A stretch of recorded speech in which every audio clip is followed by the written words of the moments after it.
Bueno, antes de nada, buenos días desde Colegio Profesional de Fisioterapeutas y Kinesiólogos, darles la bienvenida a todos y agradecer enormemente a Constanza. Eh, Estoy leyendo algunos chats, va a quedar grabado esto, ¿sí? Queda grabado, después se compartirá el link, así que estén tranquilas. Y voy a presentar a Constanza, que para mí es un gusto enorme presentarla a esta queridísima, muy, muy querida colega de Chile, ¿sí? Eh, que ella se encuentra viviendo en Brasil, trabajando, estudiando sobre todas las cosas. Nuestra querida Constanza, fisioterapeuta de piso pélvico en coloproctología, ese es el tema que va a dictar. Ella fundadora del Centro KINEP de Chile, diplomada en reeducación pelviperineal de la Universidad de Chile, máster en Ciencias de la Rehabilitación de Unifal Brasil y tiene un doctorado en Ciencias de la Cirugía de la Universidad de Unicamp de Brasil, ¿sí? Eh, Constanza, muy bienvenida. Va a ser un gusto enorme poder escucharte un ratito. Vas a dar esta ponencia y bueno, después va a haber un espacio de preguntas, de dudas, de debate con otros colegas de aquí y de otros países también que están conectadas. Así que muy, pero muy bienvenida, Constanza. Muchísimas gracias, Silvia. Gracias por la invitación. Un placer estar aquí con ustedes. Y voy a partir ya compartiendo pantalla. Sí, Entonces, ahí se ve. sí, perfecto, Constanza. Solo a ver si avanza. Sí, perfecto. Muchas gracias. Entonces, vamos a dar inicio. Eh, Silvia, por la invitación, por la introducción también. El honor es mío estar aquí con ustedes. Y vamos a intentar hablar un poco de esta linda área que es fisioterapia en suelo pélvico, sobre todo en el área de coloproctología, que es un área que a mí me encanta, tiene muchas cosas relacionadas con todos los sistemas, así que es muy interesante. Vamos a avanzar un poquito para los que no conocen tanto el piso pélvico. Son músculos y tejido conjuntivo, tejidos blandos, que se encuentran en la base de nuestra pelvis. O sea, van desde el pubis hacia el coxis y van a dar el sustento a nuestros órganos pélvicos. A nuestra vejiga, en el caso de las personas con vulva, al útero o vagina, si ya tuvieron alguna cirugía, y al recto hacia atrás. Entonces, este piso pélvico está en comunicación esas estructuras porque es la base, como se ve aquí, no es una estructura fija, es una estructura que tiene 3 dimensiones, ¿cierto? 4 dimensiones, y se mueve en conjunto con el abdomen. Entonces tenemos que el suelo pélvico sube cuando el diafragma sube, cuando botamos el aire, hacemos la expiración, y también el abdomen, sobre todo el transverso, elevación. Cuando nosotros inspiramos, el suelo pélvico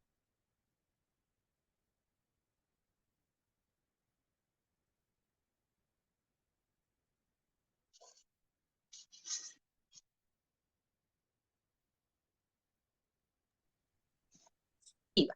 ¿Sí? Entonces tenemos mucho que ver con los colegas que trabajan en el área del sistema respiratorio, cardiorrespiratorio y también con músculo esquelético.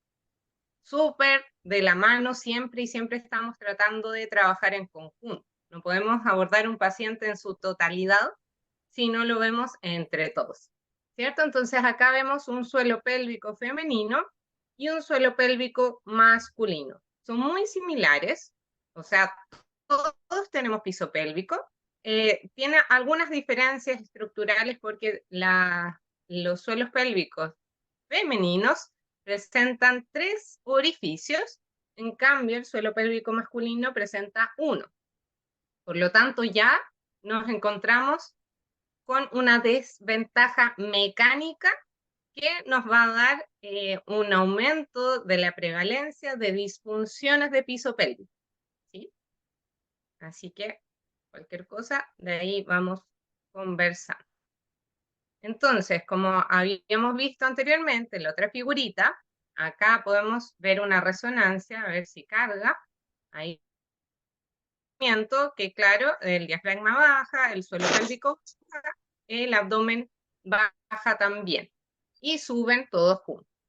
Y esto tiene mucho que ver porque cada compartimiento del cuerpo está dividido por algunos diafragmas. Los que se dedican a otras áreas podrán tener más relación con los diafragmas del cuerpo, ¿cierto? Los que se dedican a la osteopatía. Y estos realmente tienen una conexión anatómica con todos nuestros nervios, vasos, porque dan paso a estas estructuras. Y además se mueven en conjunto y están todos relacionados. Por lo tanto, si yo estoy trabajando con un paciente que tiene algún problema de articulación temporomandibular, por ejemplo, un bruxismo, es probable que ese tono aumentado de la musculatura también lo esté en el piso pélvico, ¿sí? Cuando evaluamos un diafragma.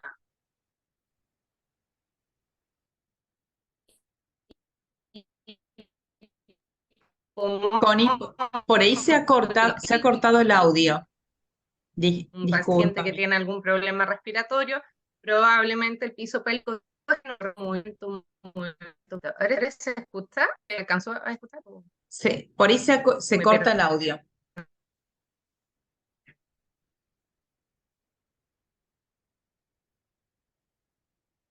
Hola,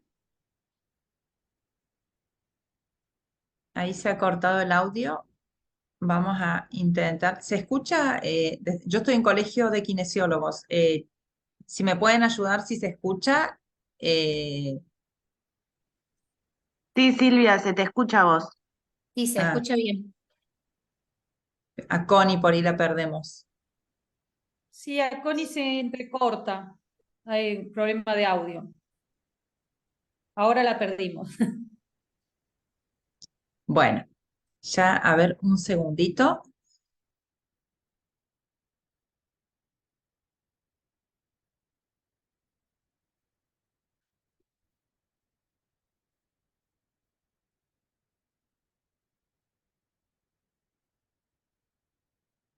Bueno, y antes de nada aprovecho para hacer un saludo enorme a todos los colegas. Sí, en nuestro día, el Día Mundial de la Fisioterapia, ¿no?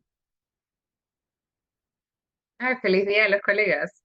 Ahí está, Connie. Muy, muy feliz día. Bueno, nada, se cortó un poquito, así que ¿Se alcanzó a escuchar esta parte o no? ¿No? se escuchó la parte que estabas haciendo, la relación con lo que es la parte de los diafragmas o la osteopatía y la integridad. Ah, maravilloso, muchas Hasta ahí, gracias, hasta Silvia. ahí llegamos. Entonces quedo atenta al WhatsApp Logia con redes móviles por si está medio inestable. Bueno, vamos a seguir conversando. Entonces, tiene que ver mucho con todos los diafragmas, ¿cierto? Todas sus conexiones. Entonces, si tenemos alguna alteración a nivel cervical, a nivel temporomandibular o a nivel respiratorio, ya nos va a afectar a nuestro piso pélvico. Y no solo eso, porque el piso pélvico también está encargado biomecánicamente de distribuir todas estas presiones que estamos movilizando a nivel del abdomen. ¿Sí? Así que es una función muy importante, una de las tantas, porque soporta nuestros órganos, nos permite también la micción, la defecación, el no tener también los escapes frente a alguna fuerza, frente a alguna tos, estornudo. Entonces, si ya tienen algún paciente del área respiratoria sobre todo, que tose en forma crónica o se queja de que, oh, me hice pipí, o ustedes ya pueden sentir a lo mejor algún aroma diferente que está afectando la calidad de vida del paciente, ¿ya? Podemos ahí trabajar en conjunto con ellos. También tenemos un rol muy importante en la parte de músculo esquelético, porque los músculos de la cadera también se unen por dentro en la pelvis con estos músculos y todos los tejidos que llegan a este piso pélvico, ¿ya? Así que si tenemos algún paciente que tiene alteración en la cadera, también puede presentar alteración en el piso pélvico y viceversa. Si yo tengo problema en el piso pélvico, puedo presentar problemas de cadera. También tiene que ver con toda la estructura abdominal por todas sus uniones y muy importante también, y no menos que las demás, la función sexual, ¿sí? Tenemos nuestro clítoris en el suelo pélvico femenino, que se encuentra también con los músculos superficiales que lo rodean, la entrada vaginal y a nivel del ano, y a nivel del suelo pélvico masculino también en la base del pene y el ano. Así que está en todas nuestras funciones del área inferior y relacionadas con todo nuestro cuerpo, nuestra columna, con todas las otras estructuras. Así que trabajemos en conjunto, ese es el llamado. Y en piso pélvico tenemos varias áreas, ¿cierto? Tenemos relación con los órganos, con las diferentes estructuras, así que no podía ser diferente. Contamos con el área de urología, uroginecología, embarazo y posparto, pediatría, que ahí Silvia sabe mucho más, neuromusculoesquelético, deporte, coloproctología. ¿Sí? Hoy vamos a hablar de coloproctología, pero voy a dar una repasada de qué significa cada área que vemos. En urología tenemos todo lo que es la rehabilitación de piso pélvico, sobre todo en los problemas de próstata, en la vejiga hiperactiva, en la incontinencia urinaria, en el síndrome de vejiga dolorosa, en el dolor pélvico de los pacientes ahí que tienen alguna alteración. Y también, por supuesto, tenemos también los pacientes que son trans, que también ya los vamos a abordar de diferentes formas.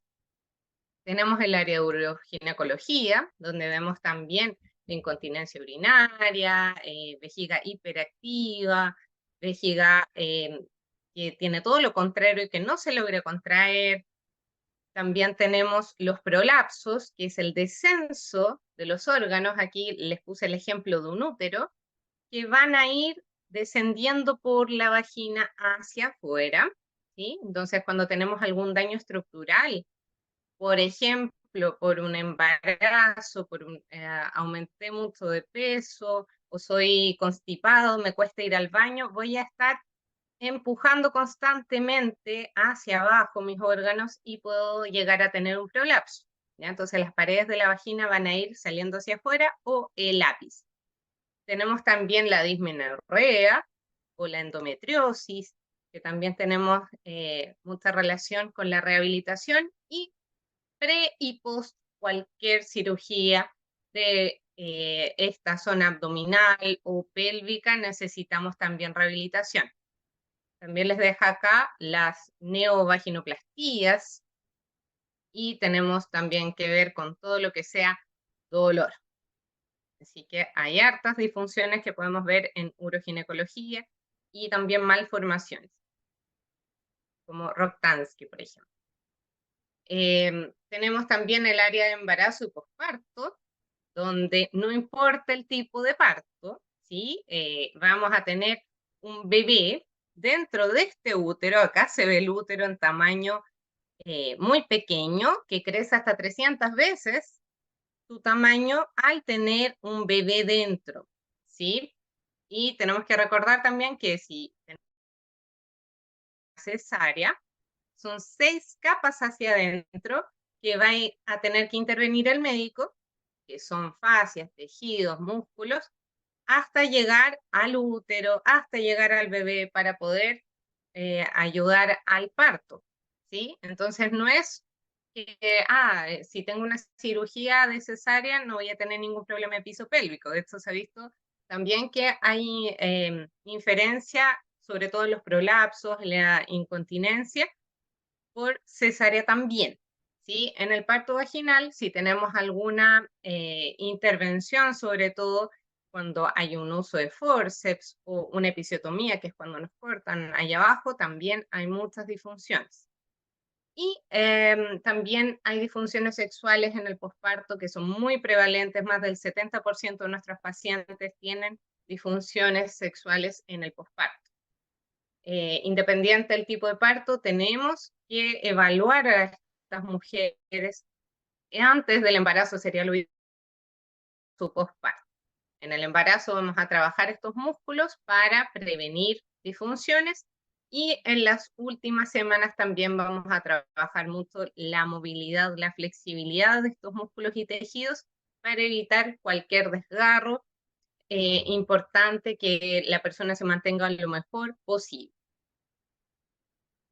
Tenemos también el área de sexualidad, que es muy entretenida también, donde abordamos a todas las personas, ¿sí? Abordamos la disfunción eréctil, eyaculación prematura, retardada, cuando tienen relación con este piso pélvico, también estos músculos que están en la base, la anorgasmia, el dolor pélvico en las relaciones sexuales, como lo es la dispareunia, que es el dolor antes, durante o después de una relación sexual por penetración.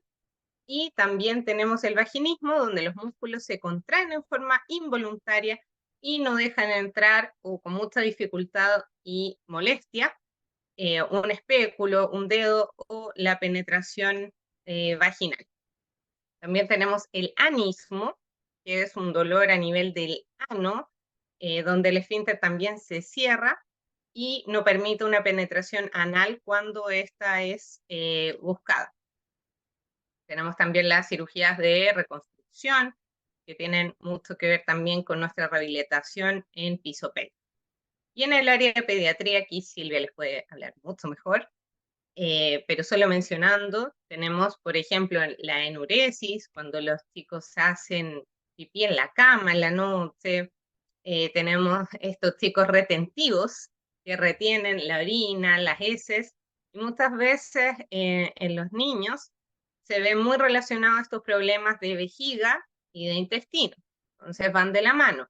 Si el chico se aguanta las ganas de defecar, puede estar afectando también la parte miccional y viceversa. Así que ahí hay que ver qué está pasando realmente.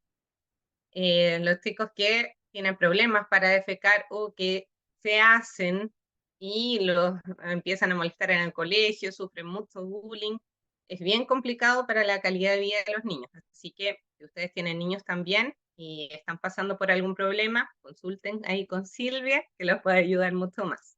Y todos los pacientes que nacen con alguna alteración también, alguna malformación, o por ejemplo un ano hiperforado o espina bífida, hay muchas situaciones en las que es necesario un abordaje del fisioterapeuta de piso pélvico.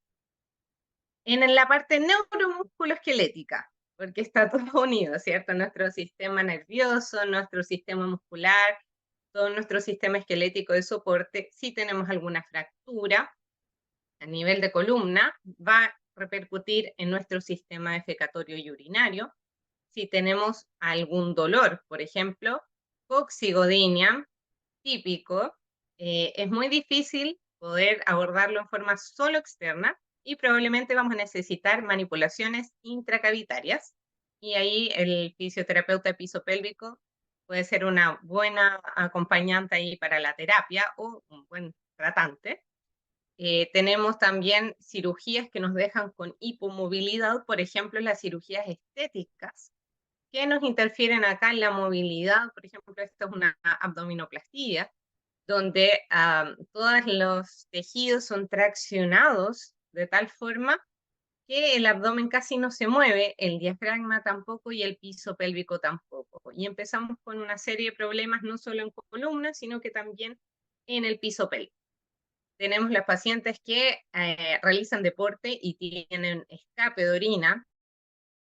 Habíamos hecho un estudio hace unos años con una colega, y más del 60% de las chicas que practicaban CrossFit de 20 años tenían escapes de orina. Así que no es menor.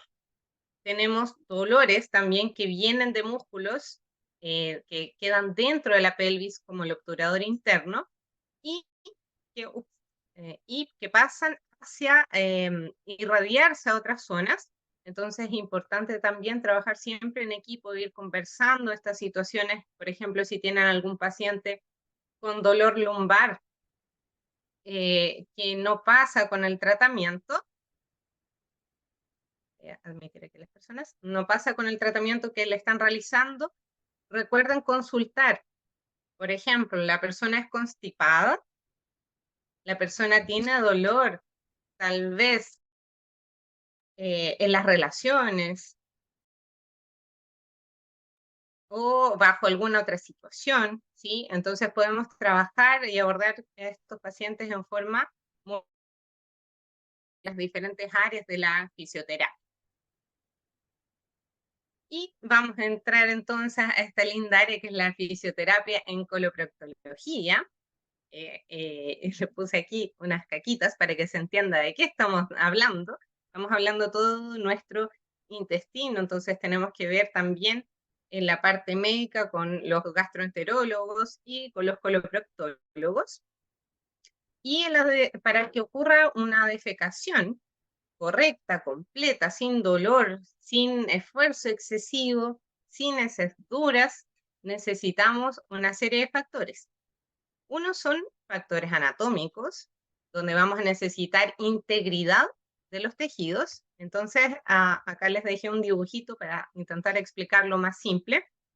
Delancey, que es un máster que admiro mucho, clasificó estas lesiones por niveles. ¿Sí? Entonces, cuando tenemos los órganos pélvicos, acá está la vejiga, el útero, el recto, clasificó el daño por niveles. Si tenemos daño en el nivel 1, sería en el nivel más superior, donde se encuentra el anillo pericervical, que es un anillo de tejido conjuntivo que va alrededor del cuello del útero y que de ahí nacen los ligamentos hacia adelante, hacia atrás y hacia los lados para dar un soporte a estos órganos desde arriba. Tenemos el nivel 2, donde tenemos los tabiques anterior y posterior de la vagina, que también hacen el soporte a la vejiga y hacen el soporte al recto. En esta zona podemos presentar daño por ejemplo, acá en el intestino, que vamos a empezar a empujar hacia adelante las heces en vez de hacia la salida, y ahí podemos encontrar un prolapso llamado rectocele, que es que el recto se va hacia la vagina. Y también tenemos el nivel 3, donde es daño del piso pélvico propiamente tal, que es la tercera estructura de soporte de estos órganos.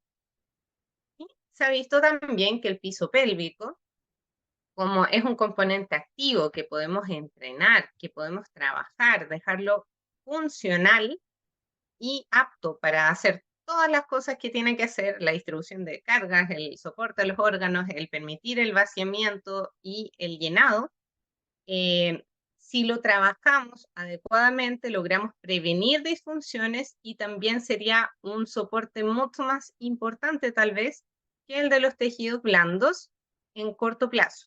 O sea, si yo tengo un daño muscular, se va a ver mucho más rápido un daño, por ejemplo, de un prolapso. Tengo un daño de tejidos blandos, como de algún ligamento, que lo voy a ver de forma mucho más tardía. No va a ser un impacto tan grande. ¿Sí? Tenemos también que tener indemnidad del sistema nervioso central, porque manda todo hacia abajo, así que si tenemos un paciente con alguna alteración neurológica, ya podemos saber que podemos presentar algún daño en sus conexiones hacia el intestino, hacia su función evacuatoria. El sistema nervioso periférico también tiene que estar indemne. Cuando tenemos algún accidente de tránsito, se cortan todas estas vías y ya nos cuesta mucho más tener este control o lograr el vaciamiento. Y el sistema nervioso autónomo también, muy importante. ¿Sí? Todo lo que tiene que ver con el estrés, con nuestra parte de sistema parasimpático, simpático, tiene también mucho que ver con cómo funciona este piso pélvico. Y la parte cognitiva y psicológica, por supuesto, así que siempre vamos a estar trabajando de la mano con psicólogos también. La motilidad intestinal, cómo se mueve este intestino va a ser importante para que lleguen las heces hasta el final, ¿sí? Así que alguien ahí, si tiene problemas de motilidad, le aconsejo realizar actividad física, cuidar, realizar masajes intestinales para movilizar estas heces. La sensación del ano recto, si está alterada, podemos empezar a acumular heces, sobre todo ahí las mujeres que se aguantan para ir al baño, o las personas que tienen un trabajo donde el baño no les queda cerca, o es difícil porque están con muchas personas en el trabajo y les da vergüenza ir a defecar. Esta sensación del recto empieza a postergarse, ¿cierto? Digo, no voy a ir ahora porque me siento incómodo, porque no, va a oler, voy a hacer ruido, pero el recto se empieza a distender y a perder esa conexión que tenemos hacia el cerebro, ¿cierto? De, uy, quiero defecar, ¿sí? Entonces cada vez voy a necesitar mayor volumen. Todo lo contrario, podemos tener pacientes que tienen esa urgencia para defecar y tienen que salir corriendo al baño. Entonces tiene mucha relevancia la sensibilidad y la distensibilidad de este recto para nuestro tratamiento y para lograr una correcta defecación, que también lo trabajamos en fisioterapia pélvica. La consistencia de las heces, que la vamos a trabajar en conjunto con los nutricionistas, por supuesto, porque si tenemos heces duras, puede ser que tengamos un paciente con dolor o con dificultad evacuatoria, y si esas heces no mejoren en consistencia, nosotros no somos magos, ¿sí? Tenemos el esfínter anorrectal, que es necesario que todos estos músculos logren ser funcionales en cuanto a la relajación, para que la presión que venga desde arriba, desde el recto, sea mayor para eliminar las heces, ¿sí? Y una correcta función de estos músculos también. Acá está el pubis, acá está el recto, para acá el plató de los elevadores del ano, que son los músculos más profundos, y necesitamos que tengamos músculos que estén activos y otros que se estén relajando, como el cubo rectal, para poder lograr esta evacuación. No es llegar así tan fácil, es un sistema un poco más complejo. Y en coloproctología, además de permitir la defecación, ¿cierto? Tenemos disfunciones como la constipación, donde presentamos no solamente un paciente y al baño una vez a la semana, ¿sí? No solo eso es constipación, ¿sí? Necesitamos 2 o más de los siguientes criterios. Tener y me cuesta evacuar, o las heces duras, y eso significa el Bristol 1-2, como bolitas de conejo o heces apelotonadas. Tenemos la sensación de evacuación incompleta, que no siento que puedo eliminar todo. Y tenemos también una sensación como de un tapón en el ano que no me deja eliminar en la salida, ¿sí? Que es esta la sensación de obstrucción anorrectal. Maniobras manuales es cuando necesitamos introducir un dedo dentro de la vagina o dentro del ano o por fuera apoyar para lograr evacuar. Y lo normal de ir al baño es entre 3 veces al día como máximo a 3 veces como mínimo, ¿ya? Así que si hay alguien ahí que dice, oh, yo no voy todos los días, pero voy día por medio, estamos dentro de lo normal, ¿ya? Que para que no se asuste. Sí, no tiene las otras condiciones, por supuesto.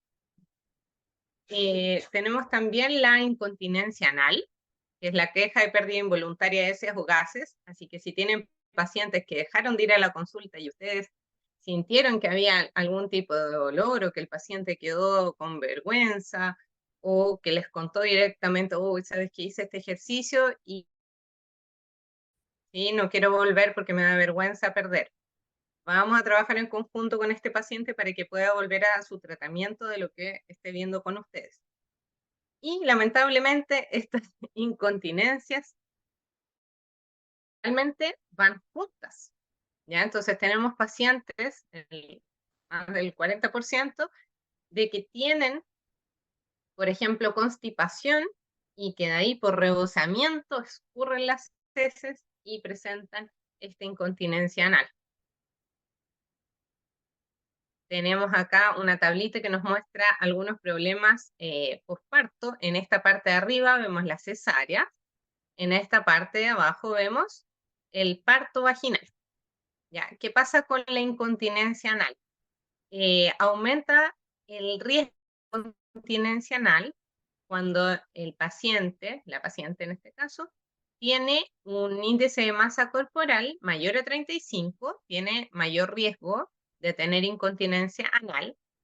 Y también cuando tenemos un hiato urogenital mayor a 3 centímetros. El hiato urogenital es la distancia entre la uretra y la vagina. Entonces, si tenemos una musculatura más flojita del piso pélvico, es probable que tengamos estos problemas.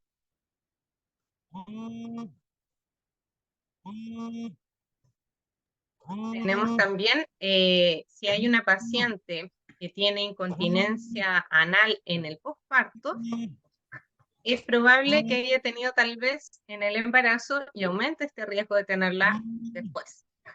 Y se ha visto que el entrenamiento muscular del piso también para la incontinencia anal tiene grado de recomendación C.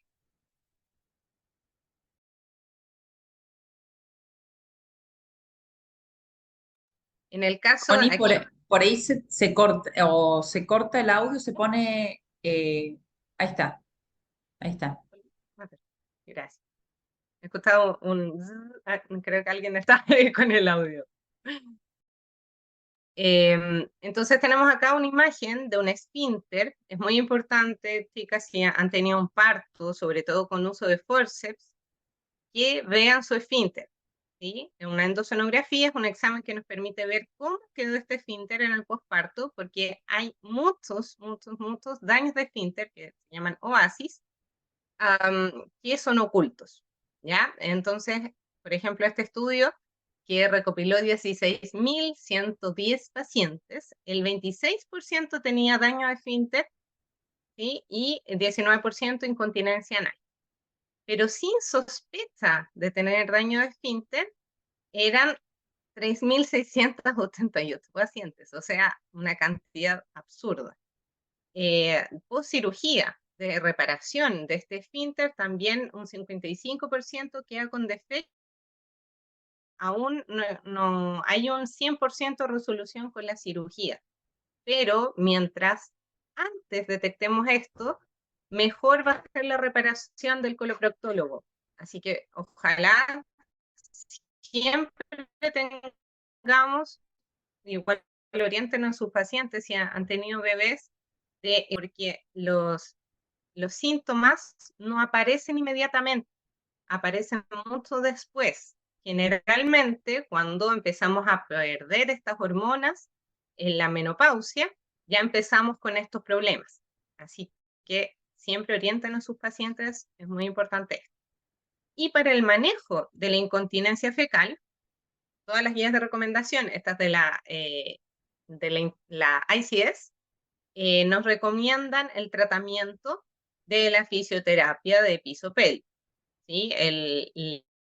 Del intestino, tenemos también el uso de biofeedback, entrenamiento muscular del piso pélvico, ¿sí? Entonces siempre vamos a estar dentro del equipo de rehabilitación.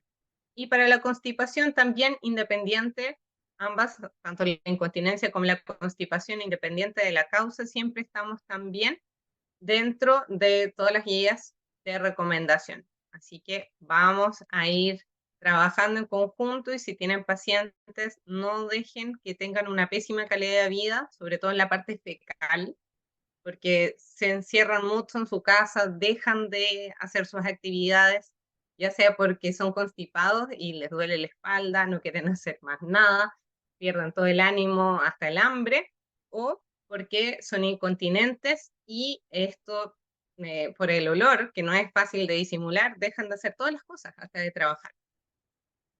Tenemos también algunos casos más no tan derivados como el síndrome de úlceras.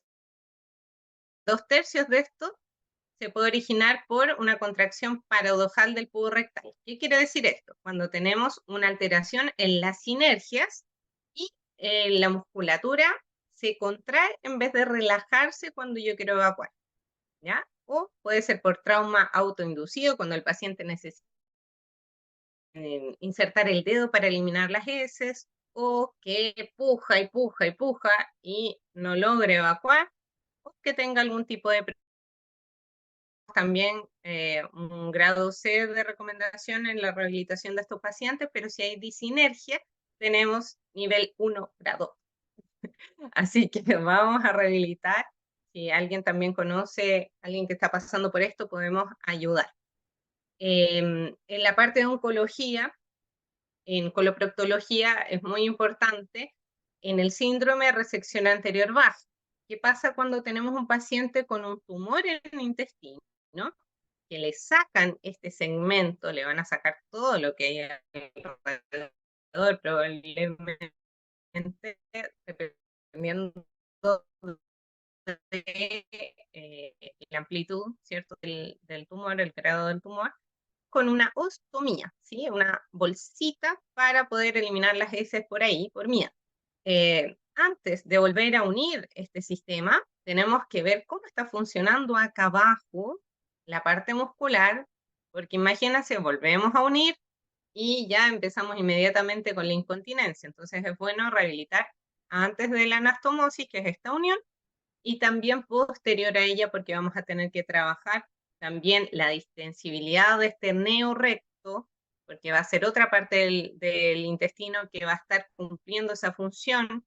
Vamos a tener que trabajar la sensibilidad, los reflejos, un montón de cosas que le van a mejorar la calidad de vida a nuestros pacientes. Y lamentablemente, después de las cirugías, un 50 o 90% quedan con este síndrome. ¿Sí? Es una cantidad muy grande. Así que si trabajan en oncología, también trabajemos en equipo. Y la resolución de síndrome 6 a 12 meses, pero se ha visto que casi el 50% a los 11 o casi 15 años continúa con este síndrome de resección anterior baja si no tiene tratamiento. Así que vamos a trabajar en conjunto. Y dentro también de estas guías de recomendación, tenemos la rehabilitación de piso pélvico, el entrenamiento con biofeedback, que ya vamos a hablar qué es el biofeedback por si alguien no trabaja con esto. Y tenemos pacientes también en coloproctología que presentan dolor. Dolor para defecar, o dolor anal, o dolor en puntada hacia arriba, que puede que les haya tocado tender en músculo esquelético un paciente que le dice, uy, siento un dolor abajo, que me viene de la nada, o que me viene cuando estoy estresado, o que es como un pinchazo, o me dificulta el defecar, y me puede estar doliendo hasta la espalda, ¿sí? Se pueden estar tratando por otra cosa, y que el dolor venga de la zona más pélvica. Tenemos varias herramientas para la modulación de este dolor, para ayudar a estos pacientes, y tiene buena resolución, pero los casos más complejos son del dolor pélvico crónico, ¿sí? Que son pacientes que ya llevan mucho tiempo, que tienen centralización de este dolor, y es mucho más difícil la rehabilitación. Tenemos que ver en la parte de coloproctología dónde está el problema, ¿sí? Porque no es llegar y decirle a un paciente, apriete y suelte el ano, como les va a decir doctor Google, ¿sí? O no es decirle al paciente, corte el chorrito de orina cuando vaya a hacer pipí. Eso, por favor, si algún paciente de ustedes lo está haciendo, que lo pare de hacer, porque ahí generamos una disinergia, alteramos el vaciamiento tanto de la vejiga como el recto. Así que lo pare de hacer. Y si está también sin una evaluación, está apretando y soltando 100 veces en el día, tampoco no va a ser favorable para el paciente, nos va a llegar con más problemas. Así que ayúdennos. Entonces tenemos que ver dónde está el problema. ¿Es el tránsito lento o hay una inercia del colon, no se está moviendo? ¿Tenemos alguna alteración en la distensibilidad o la sensibilidad del recto? ¿Tenemos los reflejos presentes? ¿El esfínter está funcional? ¿Tenemos alguna lesión? ¿Tenemos algún problema en la estática? Incompetencia del abdomen, porque a veces nos pasa que los pacientes, cuando vemos los exámenes, no tienen presión intrarrectal, entonces no hacen nada, podría ayudar, y tampoco no hace nada el abdomen, ahí queda mucho más difícil. ¿Y cómo está la parte comportamental, psicológica? Si es porque les da asco el baño, porque les da miedo hacer caca también. Hay muchos que después de, por ejemplo, una fisura, cuando se hacen una herida, o si es idiopático, o si es dolor. Y eso es lo que quiero tratar.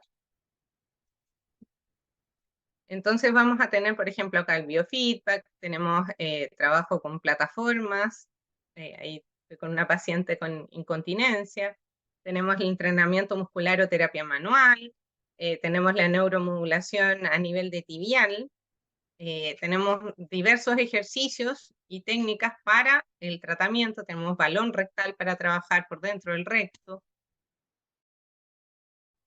Es muy importante la educación, la reeducación de los hábitos, la electroestimulación también en ciertos casos, el biofeedback, que puede ser electromiográfico, puede ser manométrico, que es por presiones, o también el baloncito, que se los puse acá. Y también tenemos otras herramientas que ahora estamos utilizando cada vez más, como el ultrasonido, que nos permite mostrarle al paciente también cómo está activando en tiempo real su musculatura y cómo se mueven sus órganos para ayudarlos también en la evacuación.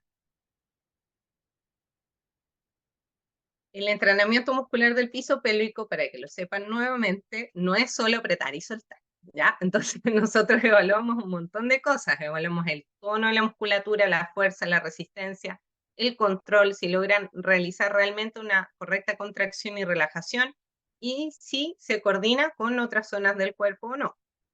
El control es fundamental, ¿sí? Y lamentablemente el 30% de las personas que no tienen ningún problema tienen problemas de llegar a controlar estos músculos de una forma efectiva y buena.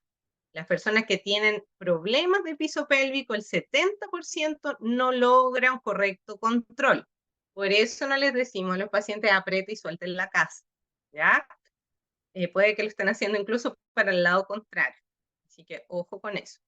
Entonces los especializados en el área de piso pélvico son fundamentales para un abordaje multidisciplinar que mejore la calidad de vida de los pacientes, sobre todo en temas de gran impacto como son las disfunciones coloproctológicas. Son cosas que afectan mucho.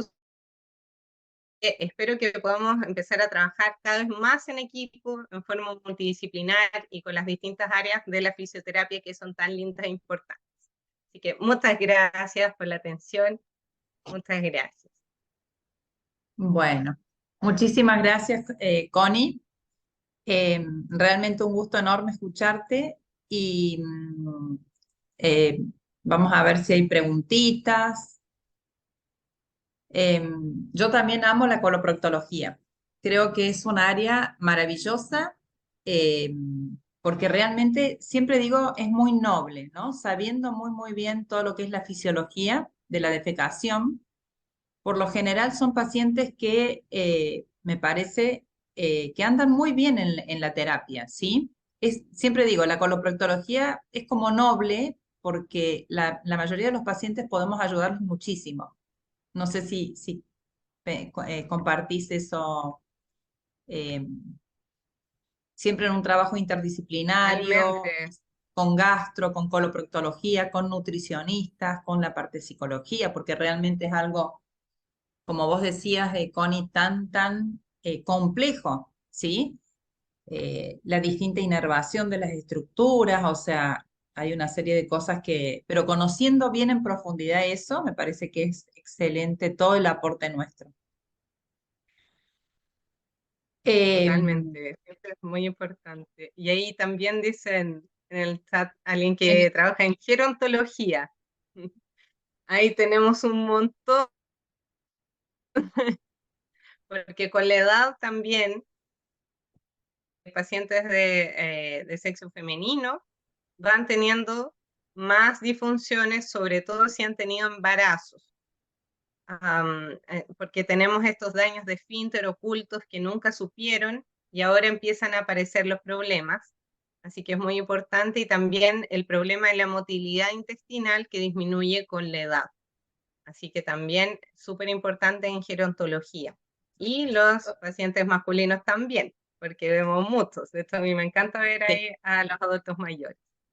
Sí, totalmente, Connie. Esto, bueno, hay una publicación de Sultán y colaboradores, ¿te acordás? Tan hermosa esa publicación que dice que muchas veces los daños o de los esfínteres, ¿no? Interno, externo, en lo que es un posparto, o en lo que es en un parto con episiotomía, con desgarro, con forceps, con maniobra de Christeller o lo que sea, quizás hay un daño de esos esfínteres que no se ven en el inmediato posparto, pero cuando empieza el factor estrogénico, la menopausia, es la paciente que viene quizás 20 o 25 años después de ese episodio y relata incontinencia fecal y pérdida de gases, ¿no? Eso lo vemos muy, muy frecuente en el consultorio, como decías, por lo cual hay un trabajo, me gusta esta publicación de Sultán porque habla del trabajo preventivo, prevención primaria, posparto inmediato, ¿sí? Trabajar en eso, y si hay dudas, inclusive derivar a coloproctología, pedir una ecografía endoanal 360 grados y una manometría no rectal, que ahí vamos a tener información de función y de lo que es la anatomía. Sí. Eh, Les recomiendo siempre hacerse, sobre todo si han tenido alguna instrumentalización en el parto. Eso es lo que más nos deja daño. Así que sí, cuidado con eso. sí, y que muchas veces no has tenido. Aquí hay una pregunta, Connie. Tengo un prolapso de útero de tercer grado, tengo 52 años y estoy con la menopausia. ¿Es recomendable la cirugía o cuál sería el tratamiento correcto? Bueno, hay opciones. ¿Ya? Un prolapso grado 3, habría que ver el POPQ. ¿Cuáles son tus medidas primero? ¿Sí? Porque ahí, por ejemplo, si te quieres someter a alguna cirugía, también depende del POPQ, cuánto es tu total de largo vaginal, cuáles son los números realmente que están descendidos, porque el prolapso grado 3, si tenemos el himen, ¿sí? En la entrada, que sepan, no desaparece, aunque ahí tenido actividad sexual, tenemos esta carúncula himenial a nivel del himen en la entradita. Cuando tenemos un descenso, 1 centímetro hacia afuera, hasta ahí es grado 2. Más de 1 centímetro es grado 3. Ahora, ¿cuánto más abajo está? ¿Sí? Eso habría que ver. ¿Por qué? Porque el útero también viene de un daño desde arriba, del nivel 1 que habíamos hablado, del anillo pericervical. Entonces, si tenemos un daño desde arriba, los ligamentos ya están vencidos en un grado 3, está ya. Entonces, es probable que si hay una cirugía, vaya a necesitar una reparación desde arriba. Una de las cirugías que se realiza es la colpopromontosuspensión, o sea, se realiza el cuello del útero, no se saca el cuello del útero, ojo ahí, si no hay algún problema, y se pega atrás en el promontorio. ¿Sí? Entonces vamos a tener una corrección de ese tipo, pero depende también del grado de descenso lo que van a hacer, porque también hay cirugías como que reducen el ligamento que está distendido, ¿cierto? En este caso, van a cortarlo para que quede suspendido y no necesita realizar una primera cirugía tan invasiva como lo es la colpopromonto. Entonces, ahí hay que ver qué tan abajo está. Y lo otro, si es un grado 3, en un prolapso 1, 2 y 3, tenemos la intervención de la fisioterapeuta de piso pélvico. ¿Sí? Porque se ha visto que el entrenamiento muscular de piso pélvico tiene evidencia 1A de efectividad en cuanto a la resolución de síntomas, y también tiene resolución anatómica hasta 2, algo centímetros. Así que podemos intervenir también, tenemos que reforzar este nivel de soporte, que es el número 3 que habíamos visto, sí o sí, habiendo o no cirugía. Y también tenemos otra cosa más que podemos usar, que son los pesarios. Los pesarios son un dispositivo de silicona que se introduce dentro de la cavidad vaginal y va a dar una sustentación de los órganos sin necesidad de cirugía. pero todo depende de varias cosas. Por ejemplo, el introito vaginal, que es la apertura de la vagina, a la distancia entre la uretra y la vagina. Vamos a ver si hay una vagina demasiado que no va a soportar el pesario adentro, ¿sí? Pero si tenemos un tamaño que permite dejar un pesario adentro, es una muy buena medida. Y ahí no tenemos una intervención más invasiva. Y ahí ya no vas a sentir el prolapso descendiente. Totalmente. Sí, y es fundamental, ¿no? Excelente lo que comentás, Connie. En estas pacientes también siempre ver el tema de la constipación o estreñimiento. Una paciente con prolapso, que por lo general hay una asociación en cualquier paciente que tiene un prolapso de constipación asociada, siempre antes de, nosotros al menos tenemos este protocolo en nuestro centro, antes de empezar a trabajar en esa paciente en el entrenamiento muscular del suelo pélvico por un prolapso, quizás también siempre ver esa dinámica para evacuar que sea correcta, ¿sí? Y corregir lo que lleva una vida de hábitos que generaron este prolapso, ¿no? Entonces, es muy, muy importante, porque si no, inclusive las cirugías a veces no perduran en el tiempo por esta Empujando. falta de técnica. Sí, Siguen sigue empujando hacia abajo. empujando con valsalva, con presiones abdominales hacia adelante, no hay un descenso. Aquí hay otra No tienen pregunta, restos Connie. de sinergias. Sí. Claro. Quería consultar entre las diferentes técnicas de rehabilitación, quería saber qué tipo de corrientes usan hoy. Yo me quedé con la corriente interferencial tetrapolar en la región. ¿Se usa una nueva? ¿Ya se descartó esta corriente? La verdad que hay colegas conectados de todas partes, muchísimos, ¿no? Pero, Bueno, hay qué- distintos tipos de corrientes que utilizamos dependiendo de lo que queramos de resultados. Si queremos ayudar a un paciente con dolor, las corrientes interferenciales son muy buenas también. También hay 2 estudios que hay actualmente en la parte de coloproctología con corrientes interferenciales para la motilidad intestinal. Ojalá vayan saliendo más. Pero van saliendo nuevos estudios todos los días, así que tenemos que seguir actualizándonos siempre. Tenemos las corrientes TENS, tenemos albánicas, tenemos un montón de tipos de corrientes que podemos utilizar dependiendo de lo que queremos. Si queremos activar músculos, si queremos generar un alivio del dolor, qué es lo que quiero hacer, y voy a poder escoger el tipo de corriente. En la parte como muscular propiamente tal de activación, por ejemplo en el piso pélvico, tenemos que medir primero la evaluación, cómo está el Oxford, que es esta fuerza muscular. Si tenemos un Oxford, que es como una escalita, del 0 al 5, si tenemos un Oxford que es bajo 2, ya vamos a poder trabajar con corrientes con electroestimulación, probablemente, dependiendo de cada caso, obviamente. Pero si quiero trabajar una activación que no está presente, puedo ayudarme también de estas corrientes con un dispositivo intracavital. Ahora, hay que ver qué quiero hacer. Ahí está, está bien amplia la pregunta. Sí. Acá hay otra pregunta. Quería consultar en base al entrenamiento. A ver, espera, se me va para. A ver, un segundo. Que la estoy justo, viste. Quería consultar en base al entrenamiento de fuerza y prolapsos. ¿Hay posibilidad de combinar la rehabilitación de piso pélvico con ejercicios de fuerza y hacer más transferible al deporte? Sí, totalmente. O sea, de hecho, eso es lo que se hace. Sí. Porque si queremos que el paciente vuelva a sus actividades de la vida diaria, sobre todo a las actividades deportivas, que siga una vida saludable, ahora vamos a ir adaptando tal vez algunos entrenamientos de a poco en forma progresiva para que logre volver al deporte que le gustaba. ¿Sí? No significa que el paciente va a quedar acostado realizando contracciones, relajaciones, todas las sesiones. No, siempre generando Totalmente. una vuelta a la funcionalidad. ¿Sí? Exacto. Los fisioterapeutas trabajamos con la función. Totalmente. Y esto sí, en decúbito supino, en sedestación, en bipedestación. en deporte, reproduciendo las la actividades, ejercicio, claro, la las docencia. actividades de esa paciente que tenemos en el consultorio, ¿no es cierto? Se reproduce su día a día y el entrenamiento está basado en eso. Acá hay otra pregunta. Buenos días, feliz día a las colegas. ¿Qué opina en cuanto al ejercicio de hipopresivos? Ya. En los hipopresivos, ¿para qué?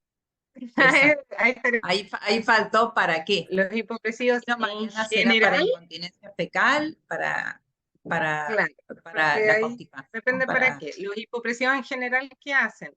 Trabajan la faja abdominal y realizan incluso un poco de aumento de tono al piso pélvico. Así que si tenemos un paciente que está con dolor, que tiene dolor, por ejemplo, en las relaciones o para defecar, o que tiene dificultad para evacuar, probablemente no va a ser la herramienta que yo voy a escoger para iniciar un tratamiento. ¿Sí? Entonces tenemos que saber para qué. Si yo quiero mejorar la postura y quiero utilizar posiciones hipopresivas para realizarlo, ok, pero ¿qué es lo que quiero hacer? O si quiero mejorar la motilidad diafragmática, voy a hacer solamente aspiraciones sin activación abdominal. Voy adaptando cada herramienta a lo que quiero lograr con mi paciente, cuáles son mis objetivos. Ujú. Bien. Igual Eh, dependiendo de lo que quiero usar, de lo que quiero lograr. ella después, Ah, bien. en general, su opinión con este método. Ajá, yo he estudiado bastante el método hipopresivo. Creo que me he leído todos los papers. Así que por lo menos hasta hace unos meses atrás. No sé si ha salido algo más. Pero tiene los artículos con que han comenzado comparando los hipopresivos con el entrenamiento muscular del piso pélvico, en el caso Sí. de nuestra área de piso pélvico. Entonces, nunca tienen el resultado de que el hipopresivo es más efectivo en cuanto a ganancia de fuerza que el entrenamiento muscular de piso pélvico. ¿Sí? Nunca va a ser mejor que. De hecho, hay solo un estudio que muestra que el grupo que tenía hipopresivos fue mejor en el resultado de fuerza que un entrenamiento muscular. Pero puede ser una herramienta cuando lo sabemos utilizar. Lo importante, lo más importante yo creo, es la evaluación. Si podemos realizar una correcta evaluación del paciente, ya tenemos todo lo demás ganado.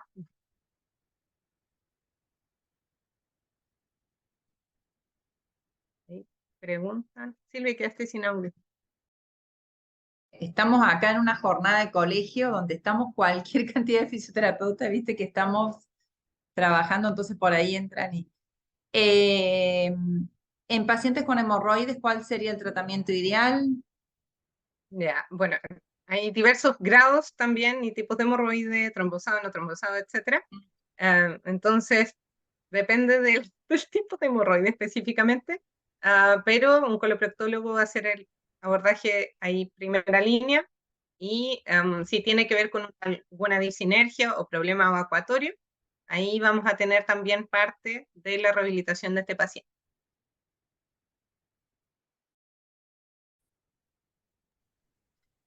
Connie, ¿hay algún curso que podamos tomar con vos? Y vamos a ver uno con Silvia. Estamos ahí conversando para Argentina. Sí, Así que ahí sí, nos veremos. totalmente. Aquí, bueno, buenos días. En caso de episiotomía durante el parto, cuando la cicatriz, la cicatriza por segundo o hay más de una incisión. Cuando la cicatriz es por segunda o hay más de una incisión, debe ser la pregunta. En En caso caso de de episiotomía episiotomía, durante el ¿quieres parto, saber qué pasa con el piso pélvico? cuando la,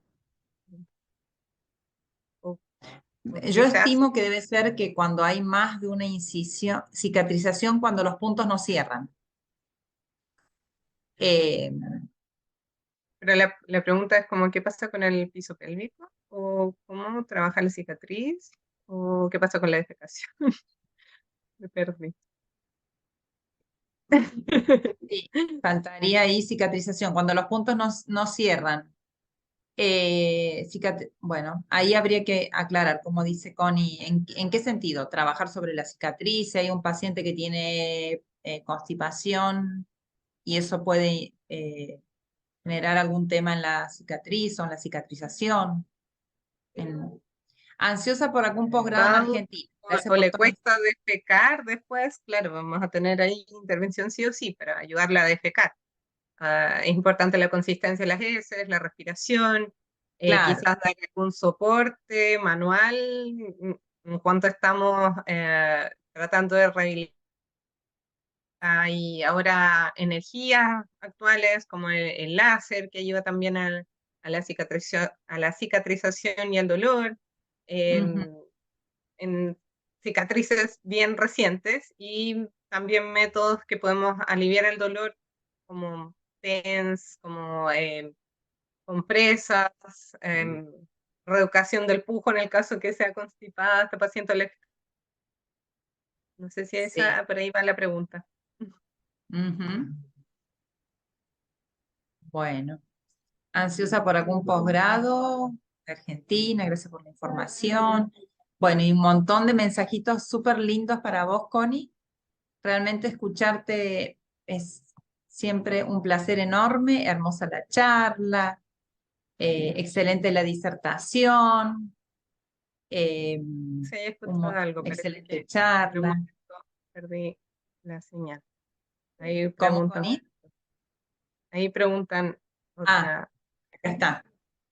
En pacientes con colostomía, el entrenamiento solo es de piso pélvico para su futura reconstrucción. No, no, no es solo de piso pélvico. Trabajamos con balón rectal, trabajamos todas las sinergias abdominales, disminución de la presión en abdomen porque hubo una intervención en la pared abdominal y generalmente pueden aparecer hernias, así que tenemos que abordar al paciente en su forma global. Nunca trabajamos con el piso pélvico, trabajamos con el paciente. Exacto. Sí. Pero en la parte de rehabilitación post reconstrucción, sí o sí tenemos que trabajar también la sensibilidad de este neo recto y la distensibilidad para que sea funcional. Sí, todas las cicatrices en abdomen, ¿no? Es llamativo ver todos estos pacientes que hacen una cicatriz, una cirugía en abdomen, las dermolipectomías, bueno, cuánto inciden después, que quizás ya eran pacientes constipadas o tenían dificultad para evacuar, cómo esa cicatriz grande, ese postquirúrgico, incide en ese paciente, ¿no? En la dinámica. Tenemos muchos postquirúrgicos abdominales, de cirugías abdominales de todo tipo. Y es muy, muy importante trabajar en esa dinámica. Ujú. Eh, bueno, ya creo que estaríamos terminando con las preguntas. Agradecerte un montón, Connie, realmente fue hermoso escucharte y agradecer a la cantidad de colegas que se han conectado. Hemos llegado en un momento a ser casi 70 colegas conectados, la verdad que hermoso poder festejar un poquito este Día Mundial de la Fisioterapia a través de la virtualidad y como que estar un poquito todas unidas, unidos, juntos, ¿sí? Creo que es hermoso. Para mí maravilloso, ¿sí? Y agradecerte muchísimo, Connie, de todo corazón. Sabes que te quiero un montón y que desde hace mucho tiempo nos conocemos y bueno, me encanta, me Aquí, muchas encanta. gracias. Muchas gracias, Silvia, por la invitación. Muchas gracias a todos los colegas que están aquí conectados. Ahí cualquier cosa, quedo atenta. Sí, y agradecemos por supuesto al Colegio de Kinesiólogos y Fisioterapeutas de la provincia de Córdoba, Argentina, por esta maravillosa idea de realizar estas jornadas virtuales y poder estar todos juntos en Latinoamérica de la mano, trabajar juntos y seguir creciendo. Escuchamos recién una hermosa conferencia de nuestro querido colega Oscar Roncio, que hablaba también de lo que es la parte del fisioterapeuta en el mundo, el desarrollo, el crecimiento de la profesión. Connie, muchísimas gracias. Un placer enorme y muchas gracias a todos los colegas que nos están escuchando en este momento. Un saludo grande para todos. Muchas Chau, chau. gracias. Nos vemos. Chao, chao. Chao, Connie. Muchas gracias.